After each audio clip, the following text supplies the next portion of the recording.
Yeah, hello guys, this is Peter CY Spytech. So today we have sorry about that.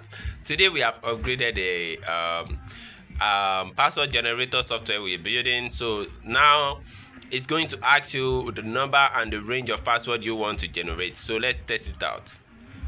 First, it asks you how many numbers. We have to be fast because we set up time. So how many number two? Let's just make it two. You can see it's going to generate and stop here because we set up 10 seconds. So if you count it, it's about 10 seconds. So it generates for you a lot of password and they are all different. You can see it here. We have a lot of them. So it asks you how many number do you want to generate. Do you want your password to have? We have max of 4. So 4. You can choose 4, you can choose 2 based on how many do you want, and it has limit time. We set it as 10 seconds, so we can upgrade it to 20 seconds and lot more like that. Thank you so much for watching. See you in our next video.